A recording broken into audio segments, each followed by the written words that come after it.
Previously on Saved in the City. We went to Egypt to deliver God's people. Oh, the plagues. Yeah. Pharaoh told him no, and God sent plagues and diseases until finally Pharaoh let him. Wow. Bree, I just got to ask you, I got a question. Shoot.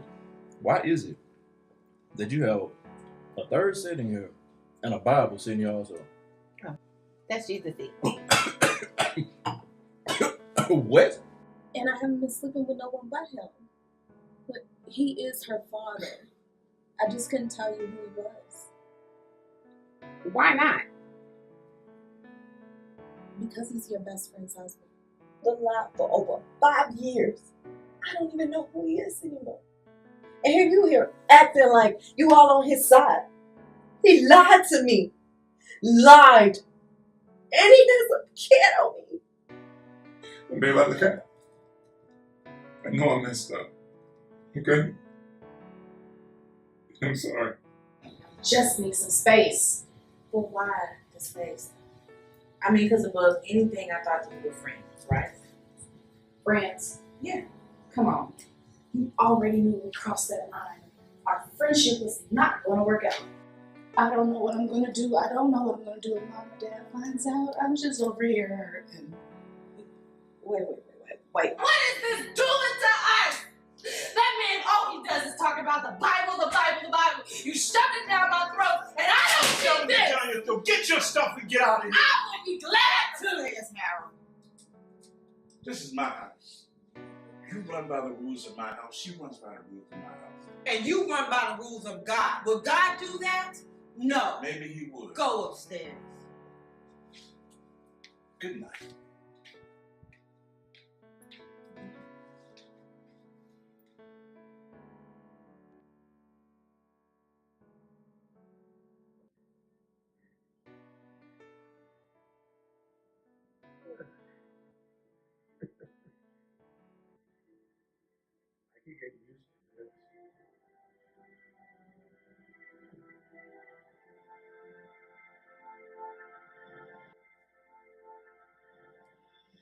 That was a really good movie. Yeah. She can't tell. Her behind was out in the first 15 minutes. That's about right. I mean, between school and church and sports, she stays busy. Yeah. Yeah. You've done a really good job with Desi, though. Thank you. I definitely try. So, do you keep her this busy so she don't miss me? What? What are you talking about? Look, I'm just saying. No, I keep her busy so that she doesn't get caught up in all the things this world has to offer little girls. I mean, I don't want to look up one day and I'm chasing down a fast-tailed girl, or worse, she's bringing me home a baby. So, what she's saying is, you don't want her to be like you. Excuse me? Look, I don't mean it like that. All I'm saying is, What did you mean? you were raised by a single mother, right? Okay. Your mother, she was out there looking for love, and she got pregnant because she was out there looking for love and got caught up in all this extra foolishness because of it. Okay, but Travis... Look, what I'm saying is, your mom, she raised you to be a God-fearing woman, and that's a beautiful thing. But that don't take the place of you not having your daddy around. And that's what you're doing with me and Desi. Desi needs me. Travis, I needed you. Okay. And you abandoned me. I'm trying to protect her from your abandonment. I didn't abandon you. Then what do you call it? I took charges for you. I did 5 months in jail and 6 years probation. I got a felony for you. I couldn't get a decent job. And then to top it all off, I come out and you with Tiffany. Man, stop. The chick you cheated on me with before I even called the charge. Look, Tiffany, she ain't mean nothing. She was just something to do. You wouldn't call me. You wouldn't let me come visit you. Matter of fact, the first time I heard from you is when you said you needed a ride home. Look, I didn't know what you was going to be on when you came out. And here I was thinking that when I got out, we were going to pick up where we left off. Travis, jail changed me. Okay. And when I got out, I made a decision that my life, I was going to change my whole life. I was going to get away from that street stuff as far as I possibly could. But you had not changed. But I'm changed now. But why? Because it's time. Desi needs me. I don't want her to grow up without me. And I'm trying to make up for lost time between me and you. And your family.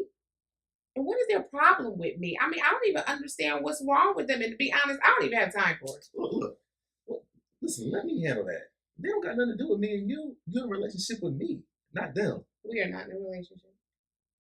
You know what I mean. I don't get no points. I mean, you do. But, I mean, Travis, why now? I mean, I'm not the size 8 that I was when you first met me. Oh, my God. Between having a baby and all this emotional eating, I mean, what do you want with me when you can have any other woman anyway? Really? You know you're really tripping, right? That way, that can come off easy. But a genuine heart, that's hard to find. You're saying all the right things. And I really want to eat it up right now. Really? No pun intended. Yeah, right. But Travis, seriously, it took a long time for me to get my life back on track. I understand. And I'm just not trying to go through that again. I feel you. Look, we could take it slow. As slow as you want. But just promise me you're going to give me another chance. Please. I can try. Praise the Lord.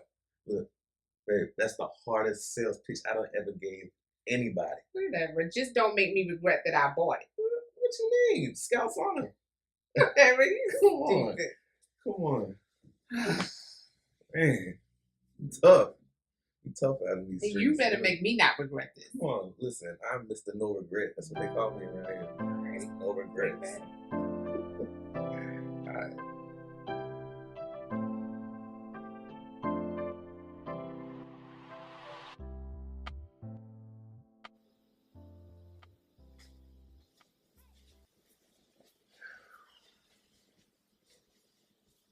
Harold, you're not gonna come in here and give me the cold shoulder.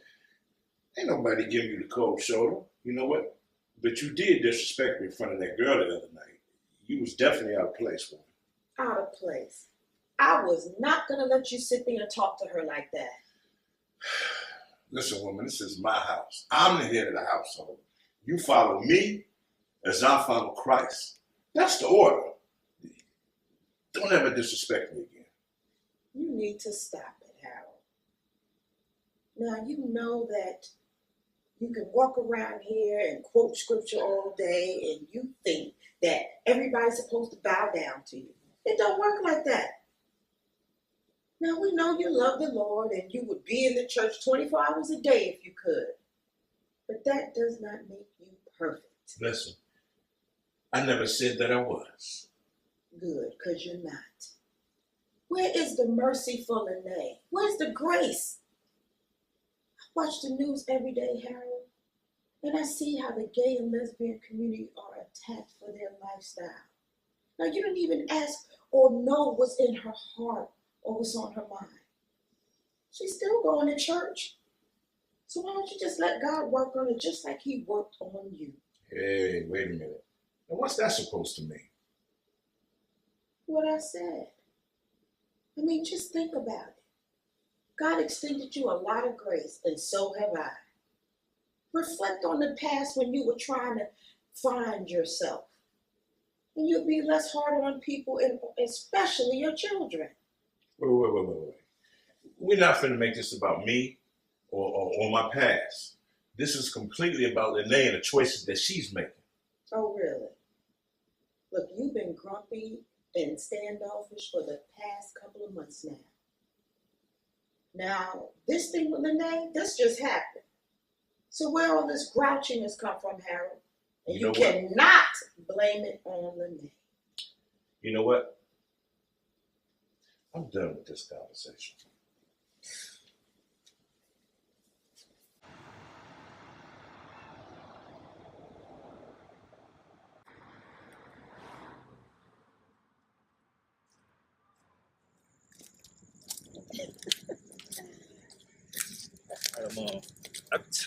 I got a question. Why is it that you live in such a tight bubble? I mean, I understand not wanting to sin and all, but you do realize that you can be so holy that you are no earthly good, right? I've read that. And it's true. Think about it like this. There are some people who will probably never go to church. And then there are people like yourself who are truly genuine, loving, and caring that the world needs to see. I mean, if you keep everything that you've learned to yourself, then what good does that do? I see what you're saying. It's like when I try to tell my friends that they're doing something wrong, they don't listen to me. And there are two problems with that. Your friends can't hear you because your actions speak louder. I mean, they see how dogmatic you are about the situation, and it's like if that is what being saved is about, I don't want that. And the second? Second is that sometimes we're not called to minister directly to our friends. Sometimes the best ministry is for them to see us living it and you loving them. I mean, you can go out into the world and have a better chance of reaching them before you do your friends. That is why you need to get out there. I see your point. Guess I'm just afraid. What are you afraid of? I don't know. I mean, it's got to be something. I guess it's just being tempted. I don't want to get pulled back into what God delivered me from. There it is, right there. Don't judge me. This is no judgment at all. I can relate, I promise. It's just that I feel that Jesus can come back at any time. And I don't want to get caught up in anything that's not pleasing to him. So I just opt out. I've done enough in my teens, in my early 20s. I'm good. What are you 28? In 2 months. In 2 months? My gosh, man. But no, seriously, look, I'm 32, all right? I was called to minister when I was 16. Kind of ran from that calling for 10 years, you know? I mean, I smoked, drank, had sex. I mean, you name it, I did it. But it wasn't until I was in a car accident that kind of changed my perception on things, you know? I'm a walking miracle. I kind of feel like I owe it to God, you know? Me too. I definitely owe God. When I was 17, I was in an abusive relationship with a 22-year-old man. I don't know why. I guess I was just young and dumb. We were on and off again through the college years. And one night, he saw one of my classmates walking me back from the library. He got mad. He just wanted to make sure that I got there safely. He smashed my face against the brick wall. I prescribed pain meds, and from then on, I just took those pain meds to get through the terrible times. Wow. That's crazy, right? One night he came home and choked me out. He was so high. I just took all those pills and I ended up in the hospital. And that day, it was it for me. Well, I mean, you do know that sometimes God would allow us to hit rock bottom, so we'll know what that feels like. So, I mean, we never want to know what that feels like again. Yeah, I know. I didn't know much about God, but I did know how to pray. And that's when I joined First Church of God, met Lene, Cameron, and Harlan, and the rest is history. So our church is the cause of your breakthrough then. Yes, it is. Well, in that case, then I'm glad it all happened. Huh? I mean, if it never happened, then I wouldn't be sitting here with you right now. That was sweet. So are you. Like sometimes. I'm not fooling with you today.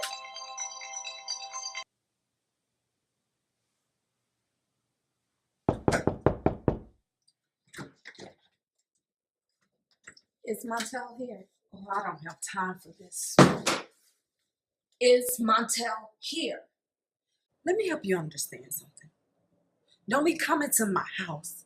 You have no business here. If Montel is here, I have business here. How so? He's my husband. Mine.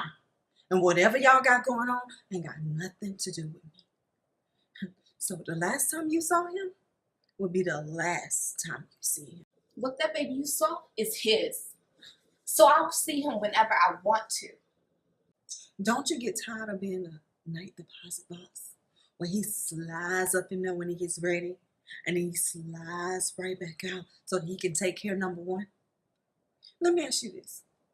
Have you met his mom? Do he come see you on the holidays? Do he take you to church? As a matter of fact, do he take you out? Because let me tell you something. I know the balance on that account, and you're getting nothing. So what are you getting out of the deal? A baby? Wake up. Oh, really? Yes. Look, I'm not the one who's tired. He told me all about y'all's lackluster sex life and your inability to appreciate a real man. How you're so far up corporate America's ass that you might as well be married to Dow Jones. Look, Carolyn, don't come for me. I'm not the one you should be having an attitude with. Really? He took the vows, not me. Really? But when we had that child, that bonded us for life. So I ain't going nowhere. Hey. What are you doing here, Michaela? You weren't answering any of my calls. Gabby was asking for you, and you haven't been home, so I came here. Oh, that's not his Carolyn. home. Michaela, you need to leave. Well, are you coming home? Again, he's already Carolyn. home. You know what? No, I'm not. Okay. So you're just gonna act like me and Gabby don't exist? You wanted me to move here. And you promised me that you would take care of Gabby. Look, you have to let me figure things out. All right? Everything is a mess right now, and you coming over here only complicates things more. I'm not leaving Harold. What am I supposed to tell Gabby? I'll talk to Gabby. Don't do this to me. You have to leave, Michaela. And don't ever come back over here again.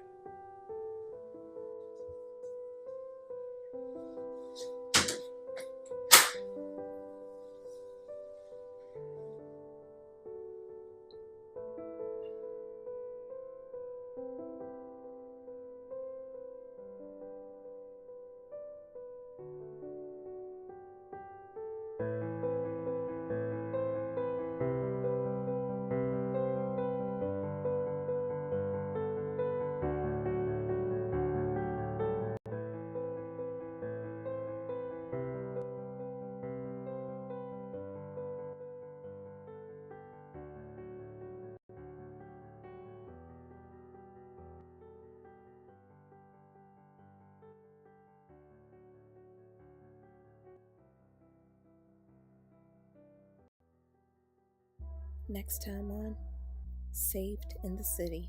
Why haven't you been returning my phone calls? Why you didn't tell me your sister was screwing my husband? I guess something was wrong with me because I was always curious or wanted to experiment life. But there's nothing wrong with that. But that doesn't include homosexuality, right? Crap myself. I'm trying to process it. You can't process it on your own, Carolyn. Like I suggested marriage counseling, and you shut that down. I mean, hell, we can go talk to the leaders at the church for all I care, but this right here, this is gonna drive me right out that door. Dr. Murray wants you to set up a follow-up appointment so that we can discuss your options. We have Thursday at 2 available. I've tried calling him, he's not answering. Is he mad at us? No, sweetie, he could never be mad at you. Then is he mad at you?